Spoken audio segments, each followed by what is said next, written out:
secteur manufacturier permettrait d'augmenter le produit intérieur brut global.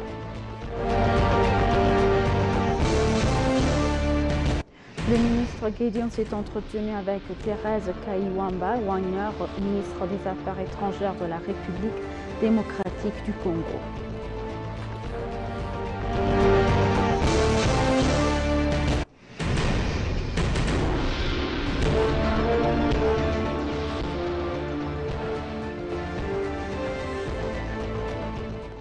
Bienvenue chers téléspectateurs, c'est Aline Teibaro avec le journal du 8 mai 2025. L'Ethiopie Tamrit Expo se déroule depuis 5 jours au nouveau centre international de convention. Le président Haïlé Selassie a visité l'Ethiopie Produce Expo à laquelle ont participé de nombreux fabricants opérateurs du secteur et autres parties prenantes. Lors de sa visite, le président a déclaré que la base du développement d'un pays est la production. Il a déclaré que le secteur manufacturier permettrait non seulement d'accroître la compétitivité mondiale, mais aussi d'augmenter le produit intérieur brut global. Les pays qui se concentrent sur la productivité créent des emplois pour leurs citoyens. Au-delà de cela, ont-ils dit, ils connaîtront une croissance continue et solide. Le président a déclaré que le programme Tamrit d'Éthiopie est un moyen d'inculquer un sentiment d'autonomisation aux citoyens et de démontrer que l'Éthiopie a la capacité de produire. Il a également déclaré que l'exposition présentait des produits de classe mondiale. Ils ont souligné que notre culture de fierté envers nos propres produits est faible et que cette idée fausse devrait être éliminée et que des produits de qualité devraient être fabriqués.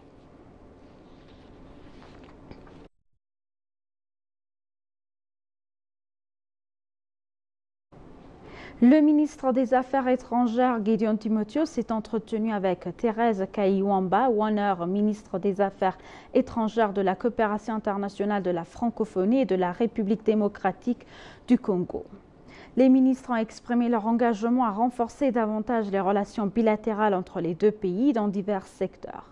Ils ont également échangé leurs produits de vue sur les questions de paix et de sécurité régionale et continentale conformément aux principes de recherche de solutions africaines aux problèmes africains. En vue de renforcer les liens bilatéraux, les ministres ont signé un accord général de coopération définissant de multiples secteurs de coopération et instituant une commission ministérielle mixte.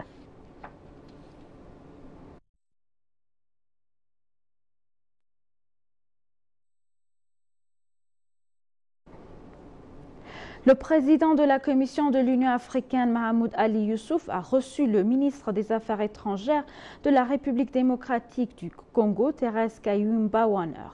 Leurs discussions constructives ont porté sur la promotion de la paix, de la sécurité et de la stabilité dans l'est de la RDC et dans la région des Grands Lacs, avec une attention particulière aux efforts de médiation menés par l'Union africaine et l'initiative conjointe de AAC et SADC.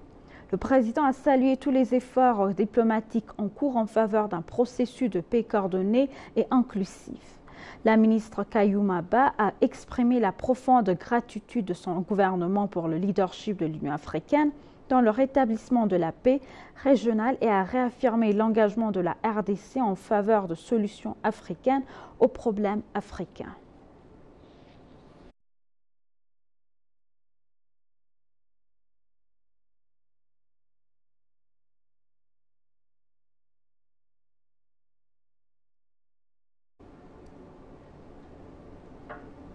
Le ministre des Affaires de services de communication du gouvernement Lagasatoulou a exhorté chacun à jouer son rôle pour réaliser les rêves de prospérité de l'Éthiopie. Les employés et les dirigeants du service de communication du gouvernement ont discuté du document national intitulé « Le Moyen Âge ». Il a également souligné que la responsabilité confiée au secteur des médias et de la communication est de promouvoir les intérêts nationaux de l'Éthiopie et d'informer les politiques, les initiatives, les plans, les réalisations et les résultats du gouvernement. Le ministre d'État du service de communication, Tasfahan Gobaze, qui a présenté le document de discussion intitulé « Le Moyen Âge », a déclaré que l'Éthiopie progressait fondamentalement par rapport aux 7 années d'activité précédentes. Il a souligné que pour poursuivre ce changement et à l'amener à un stade irréversible, il est nécessaire de travailler à identifier et à combler les lacunes et les vulnérabilités tant en interne qu'en externe. Il a également mentionné que la sécheresse, les invasions des criquets pèlerins, la pandémie de Covid-19, les conflits civils et les déplacements étaient des problèmes qui remettaient aux causes le changement. Tesfahan a expliqué que le désir du peuple, l'engagement des dirigeants du changement et le leadership mature qu'il a fourni ont porté le changement obtenu à un niveau supérieur. Il a déclaré que de nombreux succès ont été enregistrés dans divers secteurs en répondant aux questions de public, en établissant un système politique inclusif, en poursuivant la réforme et la croissance économique, en changeant le discours et en surmontant les défis.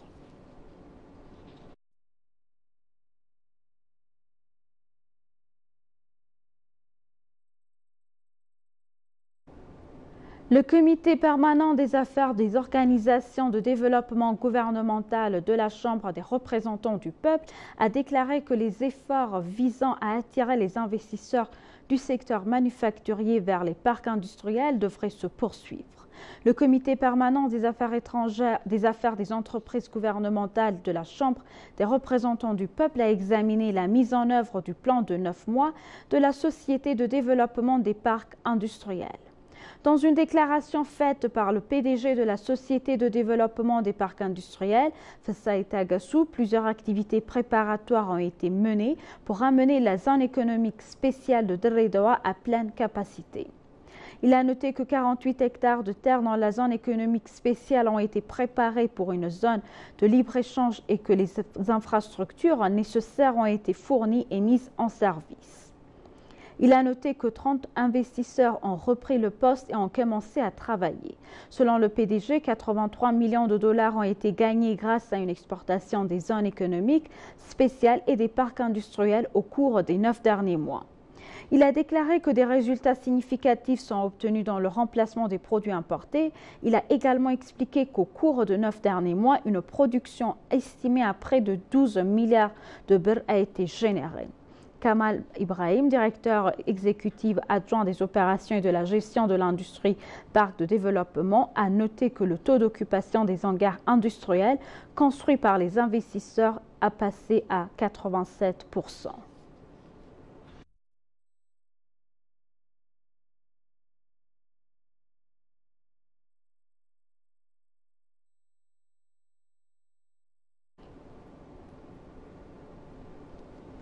La 6e édition de la foire commerciale et de la conférence d'affaires de la Fédération des femmes d'affaires du COMESA a débuté hier à Addis Abeba. De hauts responsables du gouvernement éthiopien, dont le président de la Chambre des représentants du peuple Taget Jafo, le ministre du Commerce et de l'intégration régionale Kassa Ngofé et la vice-présidente de la Commission de l'Union africaine, l'ambassadrice Selma Malika Haddadi, ainsi que d'autres responsables du COMESA étaient présents lors de l'inauguration de la foire commerciale. L'événement se tient sous le thème « Un COMESA prospère qui fait progresser l'intégration régionale, sensible au genre pour débloquer les investissements verts, les chaînes de valeur, le tourisme et l'exploitation minière de la zone de libre-échange des Amériques ». Cet événement prestigieux, organisé en collaboration avec le COMESA et le ministère du Commerce et de l'intégration régionale, marque une étape importante dans les efforts déployés pour renforcer la position des femmes dans le monde des affaires dans les 21 États membres du COMESA. Ce forum de 2 jours avait pour thème accélérer l'intégration régionale par le développement de chaînes de valeur régionales dans les domaines de l'agriculture, de l'exploitation minière et du tourisme résistant au changement climatique.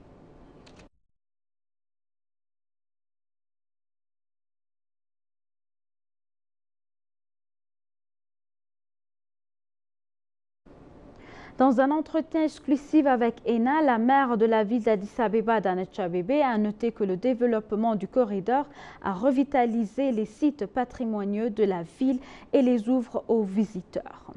Les sites patrimoniaux situés dans plusieurs endroits de la ville qui n'avaient pas été identifiés, n'étaient pas connus auparavant comme patrimoine, ont été identifiés, rénovés et ouverts aux touristes, a-t-elle déclaré.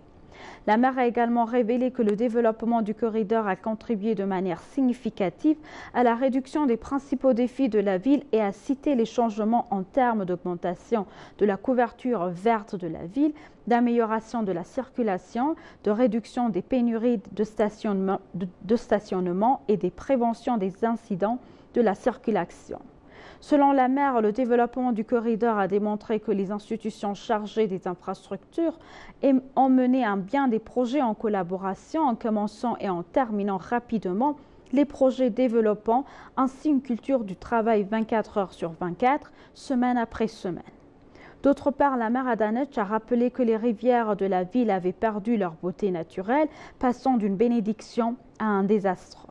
Elle a précisé que les sources des rivières étaient asséchées et contaminées et que les eaux usées faisaient souffrir de nombreuses personnes vivant le long des rivières.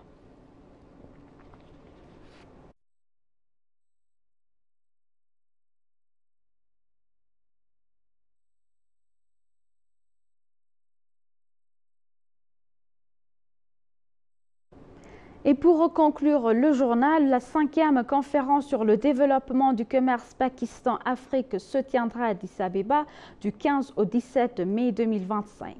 Lors d'une conférence de presse, Atif Sharif, ambassadeur de Pakistan en Éthiopie, a annoncé que plus de 100 entreprises manufacturières pakistanaises participeront à la conférence et à l'exposition. Ces entreprises présenteront une variété de produits, notamment des articles médicaux et pharmaceutiques, des produits de beauté, des textiles et des vêtements, des produits alimentaires et agricoles, des pièces automobiles, ainsi que des appareils électriques et électroménagères. Jamal Bakr, ambassadeur d'Éthiopie au Pakistan, a souligné que la réforme macroéconomique en cours en Éthiopie incite les investisseurs pakistanais à explorer les différentes opportunités économiques du pays. La conférence réunira de hauts responsables gouvernementaux, des chefs d'entreprise influents, des investisseurs et des spécialités du commerce du Pakistan et du continent africain. Outre la conférence, une exposition présentera une gamme diversifiée de produits et services pakistanais.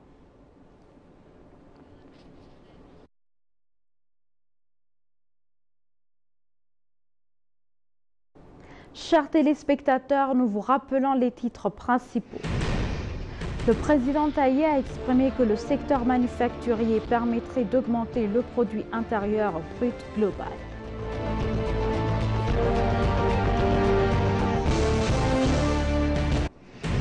Le ministre Gédion s'est entretenu avec Thérèse Kayukwamba-Wanner, ministre des Affaires étrangères de la République démocratique du Congo. Merci, chers téléspectateurs. C'est la fin du journal. C'était Aline Taibaro avec le journal. Restez avec nous avec le reste des programmes. Bonne journée.